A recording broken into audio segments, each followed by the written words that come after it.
മുടി നന്നായിട്ട് വളരാനും മുടി കൊഴിച്ചിൽ മാറാനും താരൻ മാറാനും അതേപോലെ തന്നെ നിങ്ങൾക്ക് നരച്ച മുടിയുള്ള ആളുകളാണെന്നുണ്ടെങ്കിൽ ഇതിനൊക്കെ പൊതുവായിട്ട് ഉപയോഗിക്കാൻ പറ്റിയിട്ടുള്ള ഒരു നാടൻ ഹെയർ പാക്ക് ഞാൻ പരിചയപ്പെടുത്തി തരാം കേട്ടോ. ഇതൊക്കെ ഞാൻ എത്ര തവണ യൂസ് ചെയ്തിട്ടുണ്ട് എന്നുള്ളത് എനിക്ക് തന്നെ അറിയില്ല. അത്രമാത്രം റിസൾട്ട് ആണ് നമ്മുടെ മുടിയിൽ ഇത് തരിക. അതിനായിട്ട് ഞാൻ ആദ്യമേ തന്നെ കുറച്ച് ചെമ്പരത്തിയുടെ ഇലയും പൂക്കളും എടുക്കുന്നുണ്ട് കേട്ടോ. ഇനിയിപ്പോ നിങ്ങൾക്ക് പൂ ഇല്ലാന്നുണ്ടെങ്കിൽ ഇല കുറച്ച് കൂടുതൽ എടുത്താൽ മതി.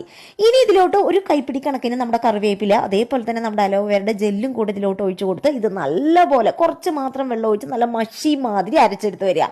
അരച്ചെടുത്ത് വന്ന ഈ ഒരു ഹെയർ പാക്കിലോട്ട് ഞാൻ നമ്മുടെ ഭൃംഗരാജ് കയ്യോന്നിയും കൂടി ചേർത്ത് കൊടുക്കുന്നുണ്ട് കേട്ടോ. കയ്യോന്നി അടിപൊളിയാണ് നമ്മുടെ ഹെയർ ഗ്രോത്തിന്. എനിക്കിപ്പോൾ ഫ്രഷ് ആയിട്ടുള്ളത് കിട്ടാനില്ലാത്തത് കൊണ്ട് ഞാൻ ഫ്രഷ് ആയിട്ടുള്ള പൗഡേഴ്സ് അമൻ ഹെർബൽസിന്റെ ആമസോണിൽ നിന്ന് വാങ്ങിച്ചിട്ടുണ്ട് കേട്ടോ.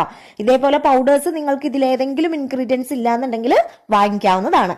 എന്നിട്ട് ഇതിൽ 2 ടേബിൾ സ്പൂൺ ചേർത്ത് കൊടുത്ത് ഇത് നല്ലതുപോലെ കൂട്ടി യോജിപ്പിച്ചതിന് ശേഷം ഞാൻ ഇതിലോട്ട് 1 ടേബിൾ സ്പൂൺ അളവിലേക്ക് നമ്മുടെ വെളിച്ചെണ്ണയും കൂടെ ഒഴിച്ചു കൊടുക്കുന്നുണ്ട്. എന്നിട്ട് ഇത് നല്ലതുപോലെ മിക്സ് ചെയ്തെടുത്തിട്ടുണ്ടല്ലോ ഈ ഒരു ഹെയർ പാക്ക് നമ്മുടെ തലയുടെ ഓട്ടിലും മുടിയിലൊക്കെ മുഴുവനായിട്ടും തന്നെ അപ്ലൈ ചെയ്ത് കൊടുക്കുക. അരമണിക്കൂറിന് ശേഷം നമ്മൾ ഹെയർ വാഷ് ചെയ്യുക. ഹെയർ വാഷ് ചെയ്യുമ്പോൾ തന്നെ ഒറ്റ യൂസിൽ തന്നെ അതിന്റെ ഒരു ഡിഫറൻസ് നിങ്ങൾക്ക് നിങ്ങളുടെ മുടിയിൽ കാണാനും കഴിയും. ആഴ്ചയിൽ 2 വട്ടം വെച്ച് ഇത് ഉപയോഗിച്ച് വരികയാണെന്നുണ്ടെങ്കിൽ ഉണ്ടല്ലോ അടിപൊളി റിസൾട്ട് കിട്ടും. അപ്പൊ ഇതിന്റെയൊക്കെ ഫ്രഷ് ആയിട്ടുള്ള പൗഡേഴ്സ് വേണമെന്നുണ്ടെങ്കിൽ ഈ ഒരു വീഡിയോയ്ക്ക് താഴെ ലിങ്ക് എന്ന് പറഞ്ഞ് കമന്റ് ഇട്ടാൽ മതി കേട്ടോ.